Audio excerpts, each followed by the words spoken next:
तो भगवत भक्ति, भगवान कृष्ण की भक्ति, हम सभी इस मार्ग में जुड़े हैं। तो है तो बहुत सरल लेकिन फिर भी बहुत कठिन है। सरल शब्दों में भगवान जागृत करना। भगवान गीता में अनेक जगह बता रहे हैं, 7वें अध्याय के शुरू में बता रहे हैं, मयि आसक्ता। ये भगवत भक्ति का उद्देश्य है, सारांश है। मयि आसक्ता, हाँ, भगवान बता रहे मेरे में आसक्ति, भगवान में आसक्ति बढ़ाना है। और कैसे? फिर भगवान अंत में बोल रहे हैं तत्शृणु, अब मेरे से सुनो। मयि आसक्ता मना पार्थ योगम युञ्जन मद आश्रय असंशयम समग्र माम यथा ज्ञास्यसि तत्शृणु। मेरे को कैसे प्राप्त करोगे, इसके बारे में सुनो।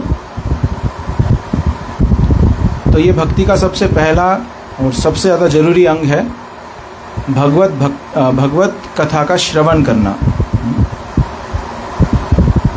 तो आसक्ति, अभी हम सबका आसक्ति जो है, हम सबको पता है, हमारा आसक्ति इसी संसार में है। शंकराचार्य जी 1500 साल पहले, 1200 साल पहले आए थे। उन्होंने सारांश बता दिया हमारी आसक्ति कहाँ है। बालस तावद क्रीड़ा आसक्ता, बचपन में हमारा आसक्ति है खेल कूद में। आसक्ति का मतलब क्या है? जिसके बिना हम जी ना सकें। हम किस चीज़ से आसक्त हैं वो पता चलेगा जिसके बिना हम जी ना सकें। जैसे एक छोटा बच्चे को अगर खेल कूद से रोक दें, मना कर दें, खेलना कूदना नहीं है, तो वो जी नहीं पाएगा। वो रोएगा, वो पैर पटकेगा, वो परेशान होगा, दुखी होगा।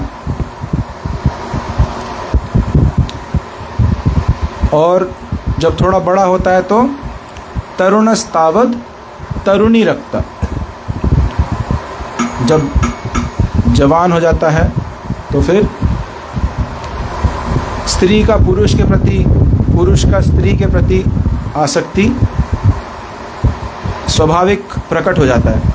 प्रभुपाद जी समझाते हैं, इसको स्कूल कॉलेज जाके सीखने का ज़रूरत नहीं है, ये हमारे हृदय में है और उम्र के साथ स्वाभाविक आता है। तो इसीलिए हमारा संस्कृति है, सनातन संस्कृति में 4 आश्रम हैं।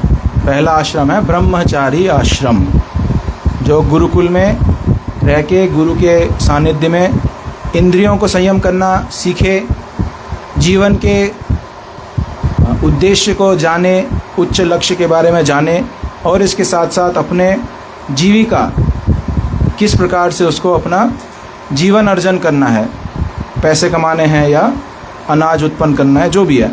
तो ये सारी शिक्षाएं बचपन में ब्रह्मचारी अवस्था में मिलती हैं। उसके बाद गृहस्थ आश्रम, धर्म विधि से विवाह करना, धर्म पत्नी स्वीकार करना, और ये भी एक आश्रम है। आश्रम का अर्थ है जहाँ पे गुरु को केंद्र में रखा जाए, भगवान को केंद्र में रखा जाए। तो गुरु और कृष्ण के आदेशों के अनुसार, उपदेशों को पालन करते हुए दोनों पति पत्नी और उनके परिवार के बच्चे, माता पिता, जितने भी सदस्य हैं, सभी मिलके घर को एक मंदिर के समान बनाएं। वास्तव में घर किसका है? जब तक हमारे पिताजी हैं तो पिताजी का था, दादाजी जब थे तो दादाजी का था, जब तक हम हैं तो हमारा है, हमारे बाद फिर किसी और का है। असली में ये है किसी का नहीं, ये सब भगवान का ही है।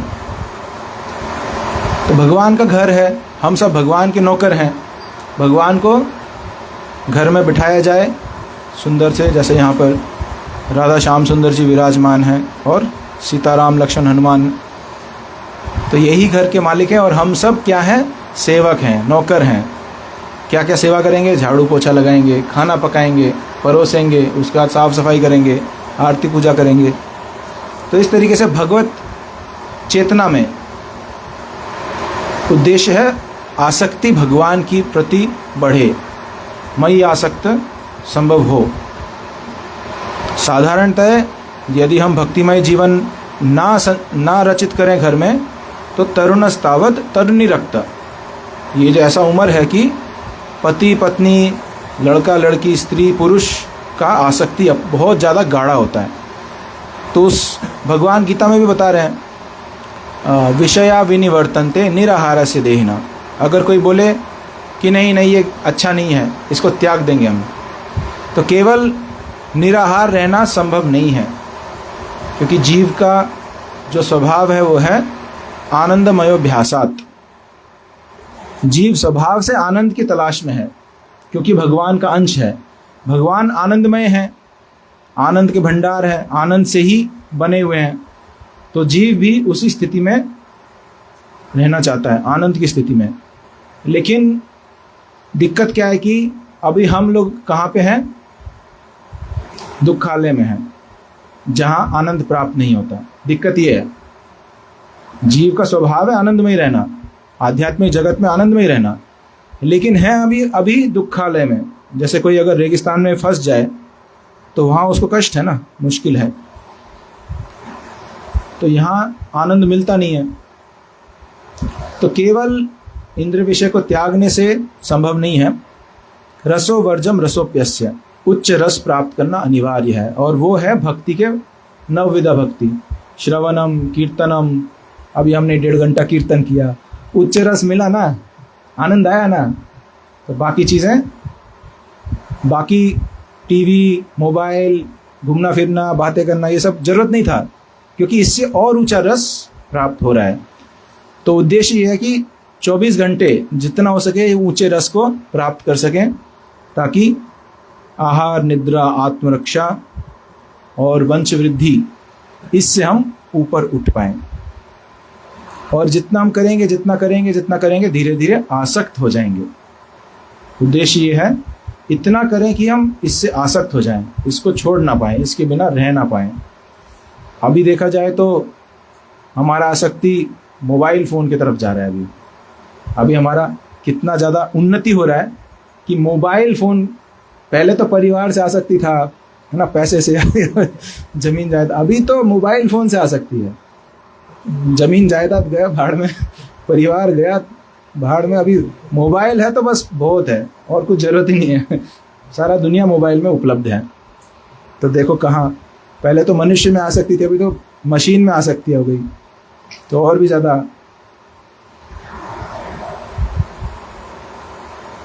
तो तरुणस्तावत तरुणी रक्त, उसके बाद वृद्धस्तावत चिंतामग्न।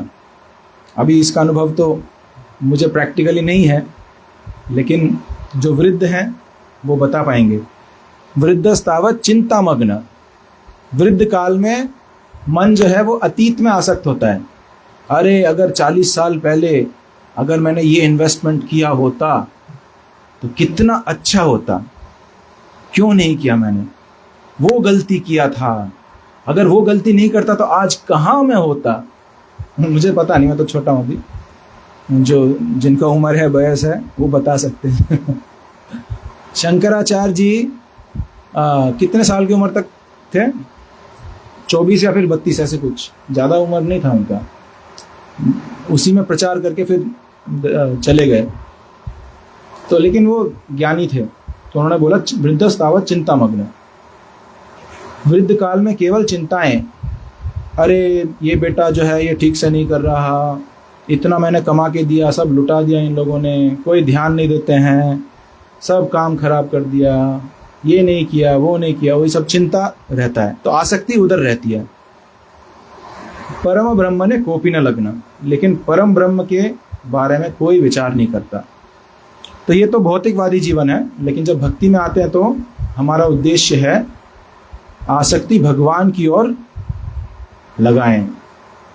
और ये बहुत मुश्किल है, क्योंकि संसार में इतने सारे लुभावने चीज़ें हैं, इतने सारे आकर्षित करने वाले चीज़ हैं, रूप, रस, गंध, स्पर्श, शब्द, और उसके बाद फिर मोबाइल। टीवी, पहले तो टीवी था तो नियम था, इस्कॉन के भक्तों को टीवी नहीं देखना है, नियम था, और नहीं देखते थे। लेकिन अब जब मोबाइल आ गया तो नियम तो नहीं है ना कि मोबाइल नहीं देखना। तो मोबाइल जो है बहुत सारा ध्यान भटका देता है, आसक्ति भटका देता है। तो श्री रूप गोस्वामी उपदेशामृत में बता रहे हैं, श्याम कृष्ण नाम चरितादि सुताप्ति विद्धम, कि भगवान का नाम इतना रस का सागर है, इतना मीठा है, लेकिन अभी इस अवस्था में हमको कड़वा अनुभव होता है, क्योंकि हमें पित्त रोग है, जॉन्डिस, क्या बोलता है यहाँ पे, हाँ, कावेल, कावेड़, मराठी में लड़ा अलग होता है, कावेड़। तो पित्त रोग है, शरीर पीला पड़ता है, आंखें पीले हो जाते हैं, और झाड़ते हैं ना, और पीला पानी निकलता है।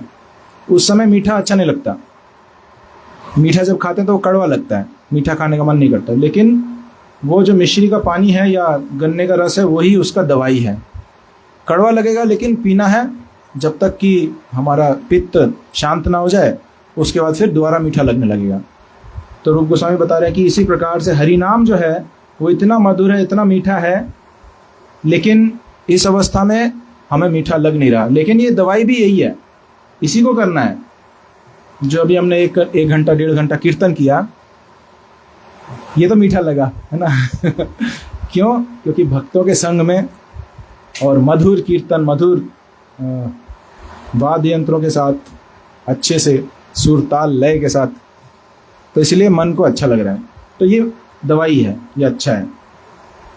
और हरिदास ठाकुर भी बता रहे हैं कि भगवान का नाम जप करने से ज़्यादा लाभकारी है भगवान का जोर से कीर्तन करना, नगर कीर्तन करना, या फिर एक साथ मिलके जोर से कीर्तन करना। 100 गुना ज़्यादा शक्तिशाली है। और इसको अनुभव कर सकते हैं हम। बैठ के जप करेंगे तो नींद आएगा, ध्यान नहीं लगेगा, इधर उधर का चिंता आएगा। लेकिन जब बैठ के कीर्तन करेंगे तो बहुत आनंद आता है, अच्छा लगता है। और कीर्तन करने के दौरान हमें भगवान के स्मरण करना चाहिए। भगवान का फोटो, इतना बड़ा सुंदर फोटो है, भगवान के लिए कीर्तन कर रहे हैं। भाव ये होना चाहिए कि भगवान की खुशी के लिए हम कर रहे हैं। भगवान एक व्यक्ति हैं, उनको भी म्यूजिक सुनना अच्छा लगता है, भगवान को भी अच्छा भोजन खाना अच्छा लगता है। भगवान एक व्यक्ति हैं, तो उनके प्रसन्नता के लिए उनको एक मधुर संगीत सुनाने हम, ये भाव होना चाहिए, तो फिर आनंद भी आएगा। अगर पेट में भोजन डालेंगे तो पूरे शरीर को शक्ति मिलता है। इसी प्रकार से यदि हम भगवान को खुश कर सकें, भगवान को खुश करने का प्रयास करते हैं, तो हमें भी खुशी ऐसे ही प्राप्त हो जाती है। फिर दूसरा रस, पेट भर जाता है, फिर दूसरा रस, भौतिक रस का आवश्यकता नहीं पड़ता फिर। तो इस प्रकार से ये प्रक्रिया है। चैतन्य महाप्रभु इसी को देने के लिए आए थे। इससे पहले तो भगवान कृष्ण ज्ञान योग, ध्यान योग, कर्म योग बहुत कुछ देके गए और भक्ति योग के बारे में बताया, लेकिन करके नहीं दिखाए। चैतन्य महाप्रभु भी इसीलिए आए। भगवान कृष्ण देखे 4,500 साल बीत चुके हैं और बहुत बड़े कर्मी बन चुके हैं, बहुत सारे प्रखंड ज्ञानी बन गए हैं और बहुत सारे योगी भी बन गए, लेकिन भक्त कोई बन नहीं पाया। भक्ति के रहस्य में कोई प्रवेश नहीं कर पाया। इसलिए मुझे स्वयं आके डेमो देना पड़ेगा, डेमोन्स्ट्रेशन। भगवान का भक्ति कैसे करना है वो दिखाना पड़ेगा, सिखाना पड़ेगा। टीचर खुद एग्जाम्पल से सिखाते हैं। तो चैतन्य महाप्रभु इसी उद्देश्य से आए, भक्ति का आस्वादन करने, भक्ति का प्रचार करने और युग धर्म हरिनाम संकीर्तन का शुरुआत करने के लिए। तो हम सब बहुत भाग्यशाली हैं कि हमें सरल विधि, प्रामाणिक विधि, और वो भी इतने महान युग आचार्य श्रील प्रभुपाद जी के द्वारा और भी ज़्यादा आनंददायक, और भी ज़्यादा आसान बनाया गया और व्यवहारिक, आज के युग के अनुसार व्यवहारिक प्रभुपाद जी ने प्रस्तुत किया है। नाचो गाओ भक्त संगे करो संकीर्तन, यही बड़ा मधुर महाप्रभुर वचन। बढ़िया से नाचो गाओ कीर्तन करो, उसके बाद प्रसाद, भगवान का प्रसाद कोई कंप्लेंट नहीं। तो इस तरीके से यदि हम अपना उद्देश्य यदि हम स्पष्ट रखें, क्लियर रखें कि हमारा उद्देश्य ये नहीं है कि हम खुद आनंद लें, हमारा उद्देश्य है कि भगवान प्रसन्न हो, भगवान जैसे प्रसन्न होंगे हम वैसे करें, गुरु जिस प्रकार प्रसन्न हो, प्रभुपाद जिस प्रकार से प्रसन्न हो, उस तरीके से हम करें। इस समझ के साथ, इस चेष्टा के साथ अगर करते हैं तो वो शुद्ध भाव है। नहीं तो फिर भक्ति के अंग पालन करते हुए भी अगर हम अपने निजी आनंद के लिए अगर कर रहे हैं तो ये भी तो भोग का ही तो एक नजरिया है। मतलब ठीक है, उदाहरण के लिए अगर जैसे भोजन है तो उसको स्वादिष्ट है इसलिए ज़्यादा खा रहे हैं, उदाहरण के लिए, तो भगवान का प्रसाद है, ठीक है, भगवान का प्रसाद पा रहे हैं। लेकिन अगर उसी चीज़ को हम एंजॉय के भावना से करेंगे तो वो भी हमको नुकसान करेगा। तो इसी प्रकार से जो भी विधि है, सेवा के भाव से कि मेरे गुरुजी ने जो सेवा दिया इसलिए मैं कर रहा हूँ, भगवान चाहते हैं इसलिए मैं कर रहा हूँ, और भगवान की प्रसन्नता के लिए करना, प्रयास करना। तो ऐसे करते करते करते उम्मीद है कि हम कम से कम इन विधियों से आसक्त हो जाएं। अगर एक दिन कीर्तन नहीं हो तो लगेगा अरे बेकार गया, आज कीर्तन नहीं हुआ, या अगर भक्तों से नहीं मिल पाए, अरे आज तो कुछ भक्तों से बात ही नहीं हुआ, अच्छा नहीं लग रहा, बेकार लग रहा है, या अगर जप नहीं हुआ पूरा, या फिर मंगलारती नहीं हुआ, दर्शन नहीं किए भगवान का, दर्शन आरती है जो भी है, तो वहाँ पे कुछ अगर कमी महसूस हो, कुछ कि इसके बिना हम रह नहीं पा रहे हैं, तो ये बहुत अच्छा लक्षण है, ये बहुत अच्छा लक्षण है। और ये हमें स्वयं से खुद से पूछना पड़ेगा, कोई और अगर बताएगा तो हमें अच्छा नहीं लगेगा। तो इसलिए हमें स्वयं से अपने आप को देखना है, अपने आप को पूछना है कि मैं क्या कर रहा हूँ, कहाँ स्थित हूँ, कितना ऊपर कितना नीचे, कितना आगे और कितना पीछे, और कहाँ जाना है। जाना कहाँ है, जाना बहुत दूर है। उद्देश्य है कि चैतन्य महाप्रभु करके दिखाए, उद्देश्य है कि बाहर का शुद्ध बुद्ध खो के पूरा भगवान के विचार में तल्लीन होना, तो बहुत बहुत दूर है वो स्थिति नहीं। लेकिन हरि कथा और भक्तों के साथ हरि नाम संकीर्तन करते करते संभव है।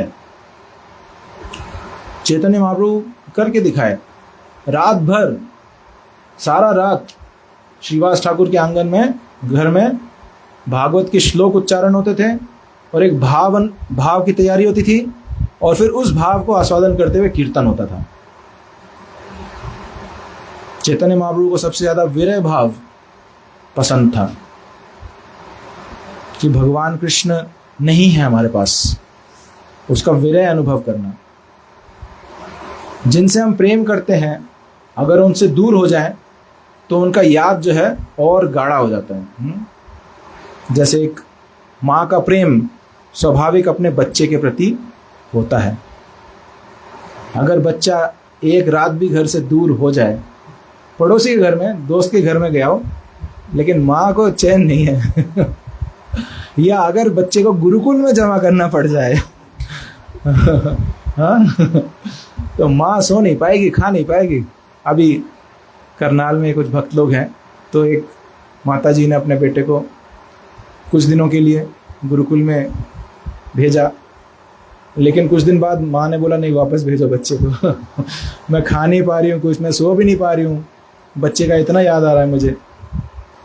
तो ये आसक्ति का एक उदाहरण है। या एक बछड़ा, जैसे गाय, जो गाय का सेवा करते हैं ना, हमको पता है, अब बछड़े को थोड़ा भी छेड़ दिया ना, नया बछड़े को, तो गाय एकदम हो जाती है, और बंधी हो तो भी ऐसे ऐसे भले बेचैन हो जाती है बहुत ज़्यादा कि मेरे बच्चे को हाथ मत लगाओ, और बच्चे को दूर ले गए फिर तो पागल, माँ माँ माँ बोलती रहेगी। तो ये आसक्ति भगवान के प्रति, उससे पहले गुरु के प्रति, वैष्णवों के प्रति, ये हमारा लक्ष्य है, और उसको पाने के लिए रास्ता बताया गया। ये रास्ता है, शास्त्रों का अध्ययन करो, हरि नाम करो, हरि कथा करो, भक्तों का संग करो, और भगवान से प्रार्थना करो, अपना हृदय भगवान को दो। बहुत सारे लोग पैसे दे सकते हैं भगवान को या बड़ा बड़ा कारनामा करके दिखा सकते हैं, लेकिन सबसे बड़ी बात है अपने हृदय देना भगवान को। और रोज़ हमको 2 घंटा मौका मिलता है अपना हृदय भगवान को अर्पित करने के लिए, लेकिन दुर्भाग्य है कि उस समय और हम बिजी हो जाते हैं बहुत सारे कामों में। भगवान का नाम जप करना मतलब भगवान को अपना हृदय, अपने आप को अर्पित करना।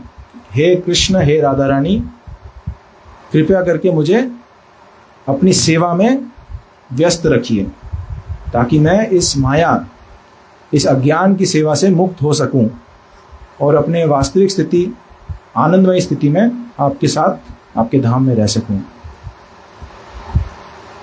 तो ये बार बार सुनने से, बार बार चर्चा करने से सबको पता ही है, लेकिन फिर भी इसी को बार बार चर्चा करने से एक रिमाइंडर, कल सुबह इसका असर रहेगा कि हाँ प्रभु जी बता रहे थे हमको अपना हृदय, मैं भी, मेरे पे भी असर होगा कि मैं कल बोल रहा था, मैं तो खुद करता नहीं हूँ, अभी एक मौका है।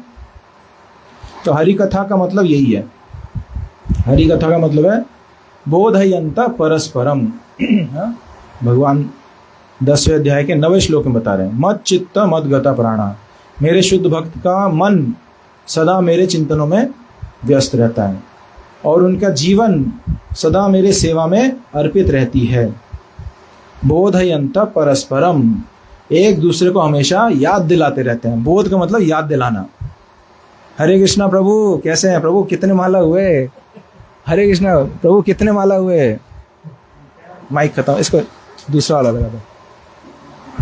तो कई लोग परेशान हो जाते हैं, बोलते हैं इस्कॉन वाले जब देखो बस कितने माला हुआ, कितने माला हुआ, कुछ भी पहले बस माला कितना किया तुमने। तो वास्तव में ये बोध है, मतलब एक दूसरे को याद दिला रहे हैं। भक्त लोग मदद कर रहे हैं हमारी। हरे कृष्ण। बोध है परस्परम, एक दूसरे को याद दिलाना। हरे कृष्ण प्रभु, मंगलारती, आइए प्रभु, प्रभु जी प्रसाद, जो भी, प्रभु क्लास, चलो क्लास में बैठिए, क्लास सुनेंगे। कथयंतश्च माम नित्यम, और उसके बाद भगवान की कथाएं नित्य करना। और इस प्रकार से तुष्यंति च रमन्ति च, उनको तुष्टि मिलती है और उनको आनंद मिलता है। तो हम सब आनंद के तलाश में हैं। तो भगवान गीता में बता रहे हैं, कथयंतश्च माम नित्यम, भगवान की कथाएं यदि नित्य करें, भगवान का कीर्तन यदि नित्य करें, भगवान का विग्रह सेवा, भगवान का भोग लगाना, प्रसाद, और जो भी हम करते हैं दिन भर, यदि भगवान से संबंधित करें उसको, तो भगवान के प्रति आसक्ति बढ़ेगा। और हमारा सबसे, कलयुग में सबसे मुख्य, सबसे प्रमुख अंग है हरि नाम का जप करना। लेकिन उसमें कंडीशन है निरपराध होके, ये सबसे बड़ा कंडीशन है। केवल हरि नाम जप करना काफ़ी नहीं है, निरपराध। 10 अपराध हैं, 11वां है मतलब ध्यानपूर्वक जप करना। उसके अलावा 10 और अपराध हैं, भक्तों का निंदा ना करना और गुरु की अवज्ञा ना करना। गुरु तो बहुत कुछ बताए हमको, क्या हम उतना कुछ पालन कर रहे हैं? अगर कर ले तो बन जाएंगे शुद्ध भक्त, लेकिन नहीं कर पा रहे, इसीलिए गुरु अवज्ञा होने के कारण नाम शुद्ध नहीं हो पा रहा हमारा। फिर नाम के बल पर पाप करना, और 10वां है भौतिक आसक्ति बनाए रखना। मुख्य ये 4 चीज़ें हैं। 10 में से ये 4 अपराध हैं जो थोड़े मतलब कठिन है, मुश्किल है पार कर पाना। भौतिक आसक्ति बनाए रखना, हमारा उद्देश्य था भगवान के प्रति आसक्त होना, लेकिन बीच में कुछ आ जाता है, उसी में हम मोहित हो जाते हैं, उसी में आसक्त हो जाते हैं। फिर भगवान की भक्ति को साइड करके उसको पकड़ लेते हैं। जैसे भरत महाराज घर, बच्चा, बीवी, पैसा, राज्य सब साइड कर चुके थे और इतना त्याग था उनमें, और वन में जाके पूरा भगवान का चिंतन करते थे, ध्यान लगाते थे, यज्ञ करते थे और भगवान का ही ध्यान लगाते थे। उनके आंसू आते थे, उनका शरीर कांपता था, उनको आनंद अनुभव होता था। लेकिन दयावश उन्होंने एक हिरण के बच्चे को बचा लिया। वो गलत नहीं था, वो ठीक ही था, हिरण के बच्चे को बचाना ही चाहिए था, लेकिन आसक्त हो गए उससे। अपने बच्चों के आसक्ति से बच पाए, परिवार के आसक्ति से बच पाए, लेकिन फिर दोबारा एक छोटा सा हिरण ने उनको मोहित कर दिया और उस हिरण के विचार में उन्हें शरीर त्याग करना पड़ा। फिर 2 जन्म और लेने पड़े। तो इसी प्रकार से भगवत भक्ति में कुछ पकड़ जम जाती है, लेकिन फिर भी भगवान भी परीक्षा लेते हैं। अच्छा, तुम्हें और कुछ नहीं चाहिए? सच में और कुछ भी नहीं चाहिए? चलो देखते हैं कुछ कुछ दे के देखते हैं।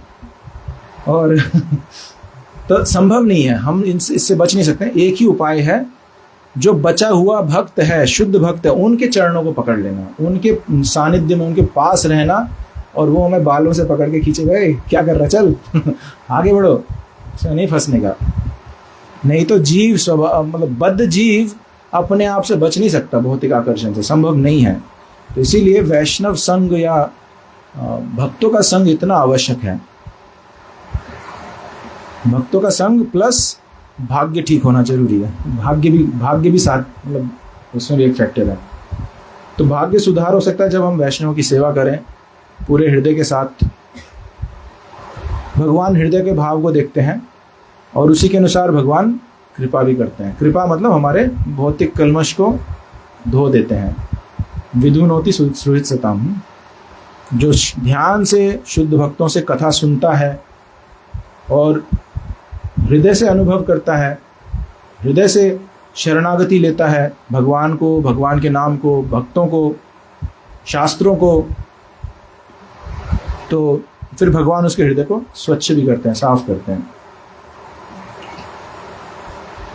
लेकिन अधिकतर क्या होता है, फिर थोड़े से मार्ग से भटक जाते हैं, फिर भगवान थोड़ा दंड भी देते हैं। भगवान मतलब भगवान की शक्ति माया दंड देती है, तो फिर होश आता है, अरे ये तो कुछ काम का नहीं था, बेकार था, क्यों मैं टाइम पास कर रहा हूँ, चलो वापस, चलो ट्रैक पे। और कभी कभी बहुत अच्छा दंड मिलता है। जैसे माता पिता जिस बच्चे को ज़्यादा पसंद करते हैं उसको ज़्यादा डांट देते हैं। जो ज़्यादा सबमिसिव, मतलब ज़्यादा शरणागत बच्चा है ना, जो बहस नहीं करता, जवाब नहीं देता, माता पिता की बात सुनता है, तो माता पिता उस बच्चे को ज़्यादा डांटते हैं ताकि वो एकदम बच जाए, गलत दिशा में जाके ना जाए, वो बच जाए उससे। तो भगवान की भी एक कृपा है, जिस पे भगवान की खास कृपा है, उससे सारा भौतिक संपत्ति छीन लेते हैं। प्रभुपाद जी बताए मेरे को, प्रभुपाद जी को भी अनुभव हुआ। प्रभुपाद जी ने बोला, मैं तो भगवान के प्रचार के लिए धन संचय करने का प्रयास कर रहा था। मेरे गुरु महाराज ने बोला कि अंग्रेजी भाषा में प्रचार करो, तो विदेश जाने के लिए पैसे इकट्ठा करना चाह रहा था। मैं अंग्रेजी ग्रंथ छापने के लिए पैसे इकट्ठा करना चाह रहा था, बिजनेस करके। जितना मैंने प्रयास किया सारे विफल होते गए। फिर अंत में हार मान के भगवान को मैं शरणागत हुआ।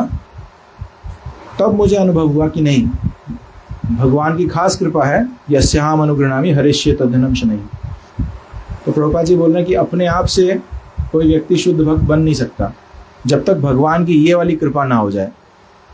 सब कुछ, क्योंकि देख प्रभुपाद जी की बात है, मैं रिपीट कर रहा हूँ। प्रभुपाद जी बोले कि एक भक्त के पास 2 ऑप्शन होते हैं। एक तो भगवान की भक्ति में आनंद लेना, और एक ऑप्शन होता है अपने घर संसार में या जो भी भौतिक चीज़ों में आनंद लेना। 2 ऑप्शन रहते हैं ना, कभी यहाँ तो कभी वहाँ, दोनों तरफ आनंद ही आनंद। लेकिन भगवान देखते हैं ये भटक रहा है, ये मेरे पास पूरा नहीं आ पा रहा, तो इसको हेल्प करने के लिए भगवान ये भौतिक संसार को उजाड़ देते हैं। वहाँ कुछ आनंद फील होता नहीं है, और जब वहाँ आनंद लेने जाता तो उसको लात पड़ता है, फिर एकदम दुखी होता है। एक तो उसका सारा पैसा छिन गया, और दूसरा उसके जो घर वाले हैं वो भी उसको तिरस्कार कर देते हैं, बोले तू कुछ काम का नहीं है। प्रभुपाद एग्जैक्टली यही बोले हैं। बोले तू और ज़्यादा दुख होता है, पहले तो सब कुछ चला गया, उसके ऊपर से घर वाले भी ताने मारे, तो फिर उसके पास एक ही उपाय बचता है, बस केवल एक ही साइड है, भगवान के शरण। संसार में जैसे ही आएगा तो ताने पड़ेंगे, तो जाएगा ही नहीं संसार में। अब बस एक तरफ भक्ति में पूरा दृढ़ता से मन लगा के, और तब जो है भगवान उसको कृपा करते हैं पूरा। तो प्रभुपाद जी जब बता रहे थे ये बात, तो कुछ भक्त लोग हंस रहे हैं। तो प्रभुपाद ने बोला, हंसो मत, बहुत कष्टदायक स्थिति होता है, अगर तुम्हारे साथ होगा तुम बहुत मुश्किल स्थिति है। तो ये आसक्ति वाली बात, कि जो हमारी संसार में आसक्ति है वो पूरा जला दे, खत्म कर दे। तो एक ना एक समय ये भी अवस्था आएगा। और चाहे कोई भक्त हो चाहे भक्त ना हो, सबके जीवन में ये अवस्था तो आनी ही है। एक ना एक दिन तो उम्र होगा, एक ना एक दिन कंगाल होंगे, एक ना एक दिन बूढ़े हो बीमार होंगे, एक ना एक दिन मरना ही पड़ेगा। तो यही तो अवस्था होती है, लाचार एकदम कुछ नहीं कर सकते हम। लेकिन भक्त जो है इस अवस्था में भी बहुत प्रसन्न होता है। बोला अब भगवान सच में कृपा कर रहे हैं, मैं अपने आप से छोड़ नहीं पा रहा था आसक्ति, अब भगवान की कृपा है कि आसक्ति छूट रही है मेरी। बहुत अच्छी बात है, बहुत खुशी की बात है। तो भक्त जो है वो पॉजिटिव में तो खुश रहता ही है, और अगर उसका नेगेटिव भी होता तो भी खुश रहता है। तो इसलिए भक्ति करने में फायदा है। हर अवस्था में अगर मेरे साथ कुछ हो रहा है तो जरूर इसमें भगवान की इच्छा है, क्योंकि भगवान की इच्छा बगैर तो कुछ हो ही नहीं सकता। और भगवान कभी मेरा बुरा चाहेंगे नहीं, मैं तो भगवान का बच्चा हूँ। क्या पिता बच्चे के लिए बुरा चाहते हैं? अगर भगवान मेरे साथ ऐसे होने दे रहे हैं इसका मतलब मेरे लिए अच्छा है, इसलिए खुश रहो। तो ये भगवत भक्ति का फायदा है। तो लक्ष्य है, हमारा लक्ष्य आसक्ति भगवान की तरफ पूरा हो जाए। और इस लक्ष्य को प्राप्त करने के लिए जो भी उपाय करना पड़े, ऐसे तो उपाय बताएं: श्रवण, कीर्तन, स्मरण, वंदन, पाद सेवनम, दास्यम, अर्चनम, साख्यम, आत्मनिवेदनम, ये सब नवविधा भक्ति दिया हुआ है भक्तों के संग में, हरिनाम संकीर्तन, ये सब। तो इसको लगातार करें, अच्छे से करें। और सबसे जरूरी है निरपराध, 10 अपराधों से बचते हुए।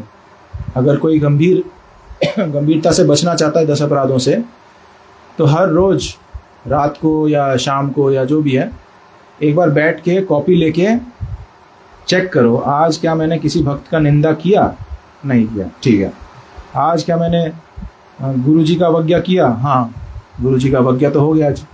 गुरु महाराज बोले थे आधा घंटा रोज पढ़ना चाहिए, और नहीं पढ़ा मैंने। या गुरु महाराज बोले थे सुबह सुबह जब पूरा करना चाहिए, वो नहीं किया मैंने। जो भी है, तो एक एक करके चेक करना, और फिर हफ्ते का एक एवरेज निकालो, कौन से वाले में थोड़ा ज़्यादा प्रॉब्लम आ रहा है, तो उसमें मुझे फोकस करना है। तो भक्तिविनोद ठाकुर ने एक एक अपराध का निवारण भी बताया। सबसे आसान निवारण है, आप जाके किसी वैष्णव से पूछिए, प्रभु जी मेरा ये अपराध बहुत ज़्यादा हो रहा है, कैसे इससे मुक्त हो सकते हैं? वो आपको गाइड करेंगे। जो आपके शिक्षा गुरु हैं, दीक्षा गुरु हैं, सीनियर हैं, उनसे पूछिए, वो आपको गाइड करेंगे। तो इस तरीके से हमें सीरियसली उस पर काम करना पड़ेगा। और जो 11वां अपराध है ध्यानपूर्वक जप करना, तो उसके लिए भगवान का फोटो रखें, तुलसी महारानी को रखें, और फिर बैठें उस 2 घंटा। अभी मैं और कुछ नहीं करूँगा, ये 2 घंटा मेरा फिक्स है, मुझे भगवान के साथ मेरा मीटिंग है, ये भगवान के साथ मेरा टाइम है, ये इस समय और कुछ नहीं करूँगा। तो जो रियली सीरियस है फिर उसे ये सब करना पड़ेगा, और ये सब करने से उसको फल भी मिलेगा, फिर आसक्ति भगवान के प्रति बढ़ेगा। हरे कृष्णा। जय श्री प्रभुपाद की, भगवान श्री राधा श्याम सुंदर की। हरे कृष्ण।